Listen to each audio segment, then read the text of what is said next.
tunajifunza ukweli kwamba ziko dogma nyingi za kitheolojia za upande wa pili zinafundisha juu ya Bwana Yesu kwa lengo la kumpa hadhi na nafasi ya uungu, hali maandiko matakatifu yanakataa. Kwa lengo na kumpa hadhi ya kuzaliwa tarehe 22 tarehe 25 mwezi wa 12, hali maandiko na sayansi vinakataa. Kwa nimejaribu kuleta aya hizi ili wewe msikilizaji wangu unayesikiliza na kunitazama ujifunze kwamba Bwana Yesu hakuzaliwa tarehe hiyo, kwa sababu hiyo tarehe haina mahusiano na Bwana Yesu, kwa sababu yeye mimba yake imeingia mwezi wa 12, mwezi wa 6, na akizaliwa mwezi wa 12 atakuwa amezaliwa njiti, na hata njiti haikubali. Machuadi katika sayansi, mtoto ambaye anaweza kuzaliwa akaendelea kuishi akaitwa machuadi na akazalishwa kwenye joto maalum, huwa ni mtoto wa miezi 7. Andiko hapa limekataa hata hiyo miezi 7 mimba ilikuwa haijafika kwa tarehe iliyotungwa na wanatheolojia wa Kikristo. Hii maana yake nini? Mwenyezi Mungu anazidi kudhihirisha kwamba Uislamu ni dini ya kweli, na kila kinachopingwa na Qur'ani hii na kila kinachokataliwa na Qur'ani hii ndio ukweli wa mambo aliyoyataka Mungu yawe. Na ndio maana akasema ndani ya Qur'ani, wa kul jaa alhaq wa dhahaqa albatil innal batila kana zahuka. Hakika uongo, hakika ukweli umedhihiri, na hakika unapodhihiri uongo basi ukweli, basi uongo huwa unajitenga. Ndio tunasema sasa tarehe 25 kwa mujibu wa maandiko Bwana Yesu hakuzaliwa, tarehe 25 kwa mujibu wa sayansi Bwana Yesu hakuzaliwa. Swali linakuja, kimaandiko kwa mujibu wa Biblia imekataa, je, kilugha Bwana Yesu amezaliwa tarehe 25? Kilugha sasa Bwana Yesu amezaliwa tarehe 25? Mpenzi msikilizaji na mtazamaji wangu wa ZVP Online TV pamoja na Islamic Media, naomba unisikilize vizuri. Wakristo wanaamini kwamba Bwana Yesu amezaliwa tarehe 25, na sikukuu hii inaitwa Christmas, yani Noel Christmas, ndio neno lenyewe linavyoitwa. Lakini Christmas ni neno la lugha gani? Nani leo anaweza kuzungumza neno Christmas? Nani leo anaweza kutafsiri asili ya neno Christmas? Neno hili limekuwa gumu kama linavyokuwa gumu neno Catholic. Duniani kuna Wakristo wengi wanaitwa Wakatoliki, lakini muulize mtu, what is the meaning of Catholic? Nini maana ya neno Catholic? Wallahi watu wengi hawajui maana ya neno Catholic, iwe Mkristo au sio Mkristo. Hata baadhi ya Waislamu ukimuuliza what is the meaning of Catholic, nini maana ya Catholic, na wewe mtazamaji wangu nakupa homework pale ulipo, una wasomi, kuna mapasta, wachungaji, kuna wainjilisti, maevangelisti wale, kuna mapadri, kuna viongozi wengi mpaka ngazi ya maaskofu, makadinari na kadhalika. Hebu nenda kamuulize msomi wa kitheolojia wa Kikristo, what is the meaning of Catholic? Muulize nini maana ya neno Catholic. Wallahi katika 50 utakaowauliza watakaojibu hawazidi 5. Manake wengi wanaishi kwa dogma na hawana elimu ya jambo hili, na nitalifafanua na kulielekeza Catholic maana yake nini. Lakini naliacha hapa kabla sijalisema, ili usikilize majibu utakayopewa juu ya neno Catholic. Alafu nitakapokuja kutoa kipindi kingine, nitakapoizungumzia Boxing Day, nitalizungumza hili neno Catholic. Alafu uianisha majibu ya mchungaji wako, padri wako, askofu wako na kiongozi wako juu ya neno Catholic, na haya nitakayasema na vitabu vitakavyosema itafanana na majibu ya kiongozi wako, ndio utajua kwamba dogma imeteki place, imetamaraki katika mioyo yenu bila ya kufundishwa ukweli wa kimaandiko.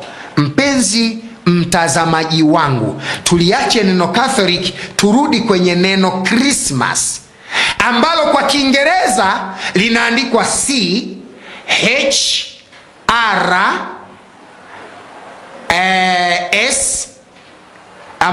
inaandikwa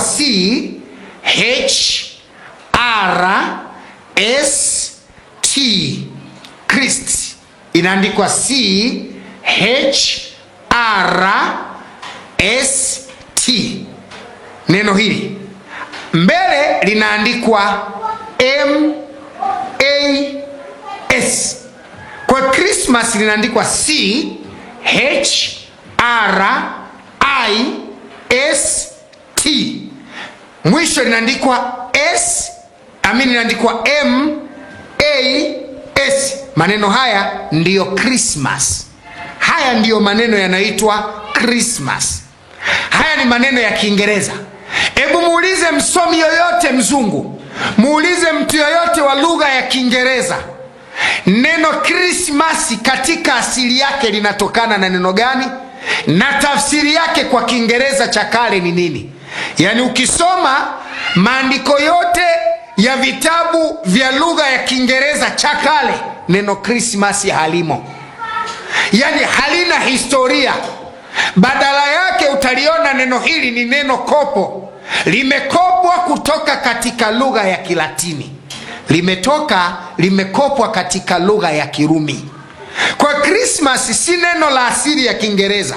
Ni neno linalobebwa au lililokopwa kutoka katika neno la Kilatini. Kwa mfano kwenye Kiswahili kuna neno waya.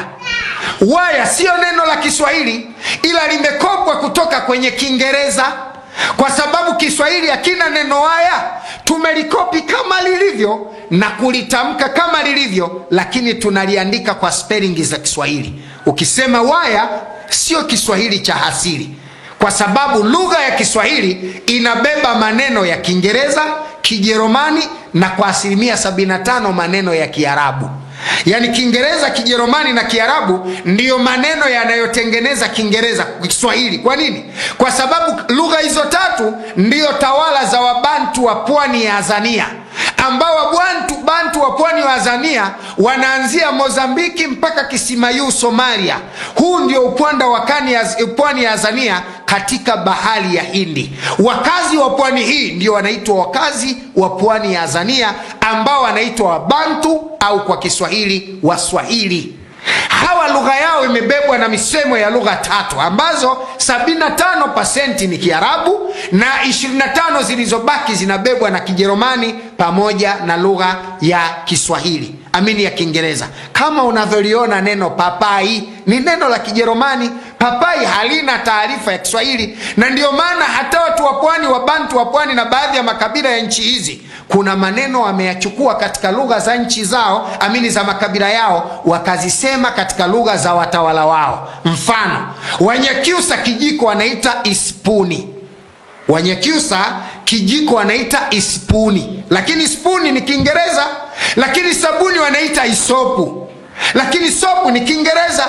Kwa sababu ile tabia ya kurithi lugha hufanya baadhi ya maneno yasiyo na lugha katika lugha yao wakarithi lugha za wasimamizi ama watawala au wale makoloni yao. Sasa neno Christmas la Kiingereza ambalo ni CHRIST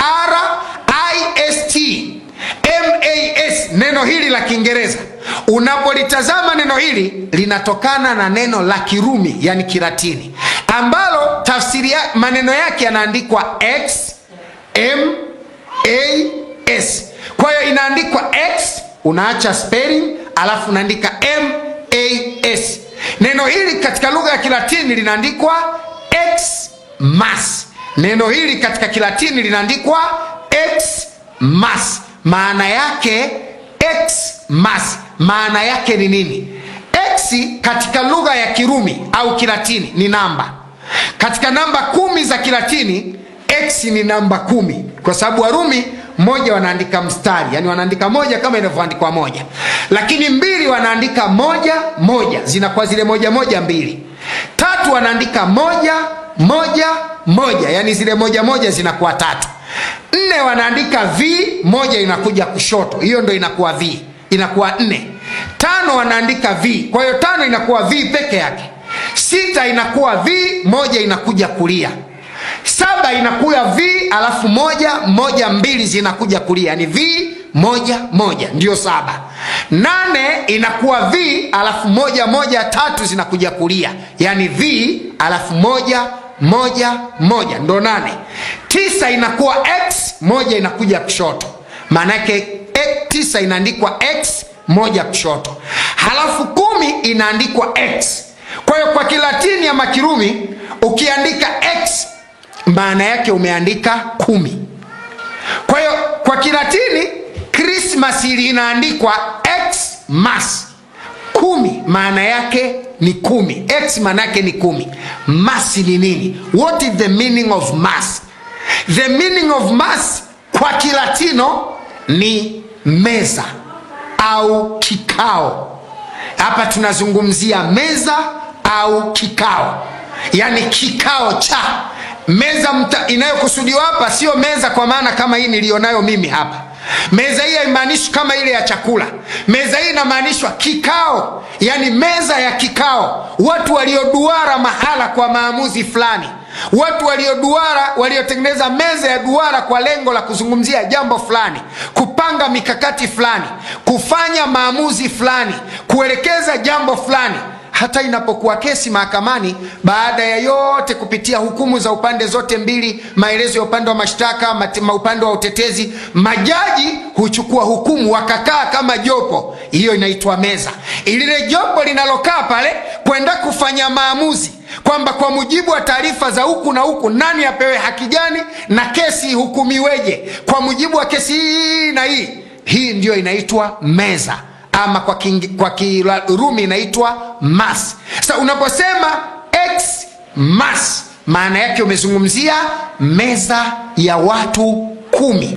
Meza ya watu 10. Kwa hiyo kilugha Christmas asili yake ni meza ya watu 10. Meza ya watu 10 hawa ni kina nani? Watu 10 hawa ni viongozi wa taifa la Kirumi walipounganishwa na Konstantino Augusto kwa mara ya kwanza kutoka katika mira ya dini na mira ya serikali, yani dola na serikali. Dola kwa maana ya serikali ya Kirumi zilipounganishwa na itikadi ya kidini iliyoasisiwa na Paulo kuanzia mwaka wa 47 AD katika mji wa Antiokia katika nchi ya Uturuki kwa mara ya kwanza. Alafu akauawa mwenyewe mwaka 67 AD. Akauawa bwana Paulo. Urumi wakaendelea kuiheshimu kazi ya bwana Paulo na kuamini dini aliyoikrieti kutoka katika mikono ya Wayahudi, akimtumia Bwana Yesu kama tangazo la biashara ya imani, lakini akifundisha dogma na fikra za Kirumi nje na maelekezo ya Torati, Injili na Zaburi ambazo Bwana Yesu alizifundisha. Fuatilia mada zangu mbalimbali, unaweza kujifunza mengi katika haya ili kujua historia ya Ukristo ilipoanzia. Lakini nachotaka niseme ni nini?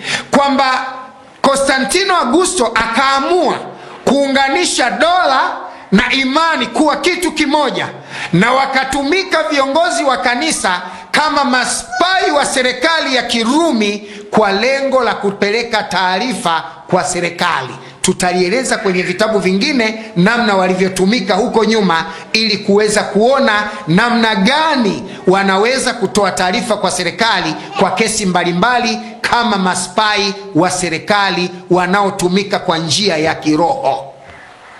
Konstantino Augusto aliita mtaguso wa kwanza tarehe 3 mwezi wa 7 321 katika mji wa Nisea katika nchi ya Uturuki. Akaunganisha maaskofu 318 waliokuwa wakimiliki dola ya Kirumi, na wao wakaunganishwa katika dola hii wakifanya mtaguso wa kwanza. Ilikuwa tarehe 3 mwezi wa 7 321 wakiwa maaskofu 318. Maneno haya ninayokuambia unaweza kuyapata katika Britannica Encyclopedia, unaweza kuyapata katika Christianity Encyclopedia, unaweza kuyapata katika New Catholic Encyclopedia. Vitabu vyote hivi vinaeleza. Lakini pia kuna kitabu kidogo kinaitwa A Short History of the Bible ya American Bible Society ya 1976. Wanaeleza historia hii kwa upana. Lengo ni nini kukuleta katika mtaguso huu? Maaskofu wao 318 walitoka katika dola hii ya Kirumi na wakateua 10 ambao ndio walifanya final ya mambo 18, mambo 17, mambo 11 ambayo yalitakiwa ndiyo yawe muongozo wa Ukristo na kubadili historia ya kweli ya dini ya Bwana Yesu na kuleta historia ya kupandwa ya Bwana Yesu juu ya mambo 11 ikiwemo tarehe yake ya kuzaliwa. Na ndiyo maana kutoka katika mtaguso huu wakatoka maaskofu 310, katika 318 wakatoka maaskofu wa nchi 10 ambazo ni German, Italy, Fransa, Spain, Portugal, England, Switzerland. Zamani zilikuwa zikitawala kama dola, baadaye zikavunjwa na zingine zikaingia katika umoja wa nchi za Ulaya ambazo sasa ndio tunaziita European countries ama nchi za Ulaya, ambazo zimebaki 7 kutoka katika zile 10, ambazo 7 zimebaki ni hizi, ni German, Italy, France, Spain, Portugal, England, Switzerland. Nchi hizi 7 ndio zimeingia katika European country ambazo zilikuwa katika dola ya msimu wa Warumi, ambazo Konstantino Augusto alifanyia mtaguso tarehe 3 mwezi wa 7 321 nchini Uturuki katika mji wa Nisea, wakati huo ikiwa makao makuu au sehemu ya mji maarufu kutoka katika Italy, kutoka katika Rome. Mpendwa mtazamaji wangu, hii ndio historia ya kweli ya Christmas. Kwa unaposema Christmas kwa Kiingereza, hujasema siku ya kuzaliwa Yesu. Kilugha Christmas ni meza ya watu 10 ambao ni wafalme au viongozi au maaskofu waliotoka katika nchi za German, Italy, Fransa, Spain, Portugal, England, Switzerland, Erul, Ostrogo na Vogat. Hawa ndio mataifa 10 waliokwenda kusimamia, ambao kwenye Biblia wametajwa kama pembe 10. Ufunuo sura ya 13 kuanzia aya ya 1. Msikilizaji wangu, naomba unisikilize vizuri ili upate kujua ukweli juu ya historia hii kubwa ya Christmas leo, ambayo dunia imekuwa ikidanganywa kwamba sikukuu hii amezaliwa Bwana Yesu. Naomba unisikilize vizuri sana. Tunasoma kitabu cha Ufunuo sura ya 13 aya nambari 1. Angalia katika kitabu cha Ufunuo sura ya 13 mstari wa 1, Mungu anawataja, au kitabu cha Ufunuo kupitia ufunuo wa Yohana wa Zebedayo na kwenda kuwataja falme hizi 10 ambazo nimezieleza. Lakini kabla kwanza nikueleze kitabu cha Ufunuo ni kitabu gani, angalau kwa ufupi sana. Kitabu cha Ufunuo ni kitabu alichopewa Yohana wa Zebedayo akiwa katika kisiwa cha Patmo, na hapo alikuwa jela na alifungwa na taifa la Kirumi.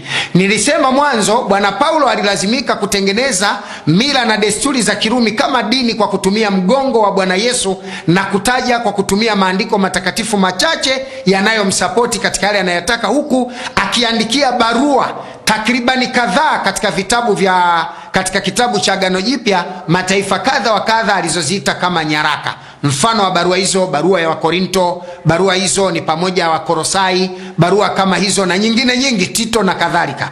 Hizi ni barua ambazo aliziandika Paulo akiusambaza Ukristo kwa maana ya kutengeneza maamuzi na fikra za Kirumi kwa kutumia mgongo wa Bwana Yesu. Lakini taifa la Kirumi kabla ya kufanya haya ililazimika kukamata baadhi ya wanafunzi wa Bwana Yesu na kuwatia jela. Miongoni mwa waliokamatwa alikuwa Yohana wa Zebedayo. Yohana wa Zebedayo alikamatwa na kutiwa jela. Sasa Yohana wa Zebedayo alikamatwa na kutiwa jela katika kisiwa cha Patmo, ambacho sasa inaitwa kisiwa cha Cyprus. Kinaitwa kisiwa cha Cyprus, ndiyo Patmo zamani. Alipokuwa hapo ndo alifunuliwa ufunuo huu ambao unaelezwa katika Ufunuo 1:1, ufunuo wa Yesu Kristo aliotumwa kwa mkono wa mtumishi wake malaika, akaufunua kwa mtumishi wake Yohana.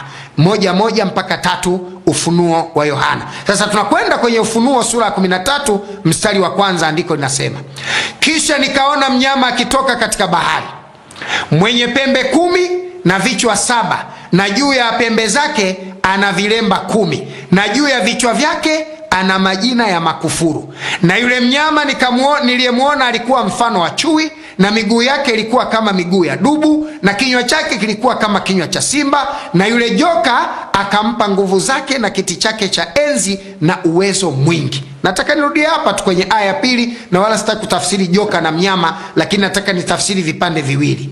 Andiko nasema yule mnyama alikuwa na yule mnyama, kisha nikamwona mnyama akitoka baharini mwenye pembe 10 na vichwa 7. Nimesema alikuwa na pembe 10 na vichwa 7.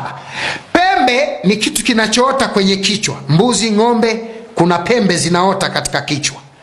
Kwa kawaida pembe inaweza kung'oka, mnyama akabaki hai, lakini kichwa hakiwezi kung'oka, mnyama akabaki hai. Angalia hapa, kuna kitu nakwambia. Alikuwa na pembe 10 na vichwa 7.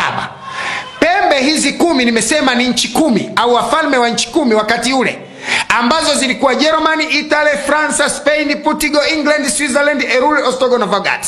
Nchi hizi 10 wakati ule zimehesabika kama pembe. Zilikuwa sio nchi imara sana, ambazo baadaye zikavunjwa 3 na kuondolewa, zikabaki 7 ambazo zinaitwa kama European countries, yani nchi za kiulaya, European countries, ambazo ni Germany, Italy, France, Spain, Portugal, England, Switzerland. Nchi hizi 7 ndio zinaongoza European countries. Hata kama kuna nchi nyingine katika European countries, lakini hizi 7 ndio zinazoongoza European countries. Na nchi hizi ndio zinazoongoza kufundisha makufuru, na nchi hizi ndizo zinazoongoza kufundisha maelekezo ya kimakufuru duniani. Na ndio maana nchi hizi ziko chini ya dola ya shetani, ambaye shetani huyu ni huyu mnyama. Mnyama huyu ni dola kubwa iliyokwenda kusimikwa na nchi hizi 7, na nchi hizi 7 zina support nguvu ya mnyama, na mnyama anapata support kwa nguvu ya joka ambaye ndio shetani. Na ndio maana leo ukienda katika masomo ya nchi za Ulaya, nitatoa moja tu, masomo ya awali za primary school za nchi za Ulaya. Hapa nazungumzia Belgium. Nyinyi wa Belgiji mnaonisikiliza, hebu angalieni katika masomo ya watoto wenu, hebu angalieni katika mafundisho ya watoto wenu. Mimi sijawahi kufika Ubelgiji, mimi sijui Belgium ikoje, sijawahi kufika huko, lakini haya ninayokuambia utakubaliana na mimi. Katika masomo haya ya primary ya Belgium, ziko vitabu vinafundisha uchawi.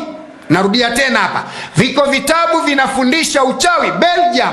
Moja vitabu hivyo vinafundisha namna mtu anavyoweza kuruka na ungo. Nyinyi wa Belgiji mnajua, na watoto wenu wanafundishwa masomo ya awali katika kufundisha namna ya kuruka na ungo, namna mtu anavyoweza kuyayuka apotee asionekane. Vipo katika masomo ya Ubelgiji. Haya ya uchawi ni mafundisho ya shetani ibilisi. Nimeyaleta kwako wewe unaishi Ubelgiji, wewe uliyekimbia kama mkimbizi Afrika ukaenda Ubelgiji ukahisi unakwenda kutengeneza maisha. Okay, lakini angalia watoto wako wanavyofundishwa uchawi wakiwa watoto.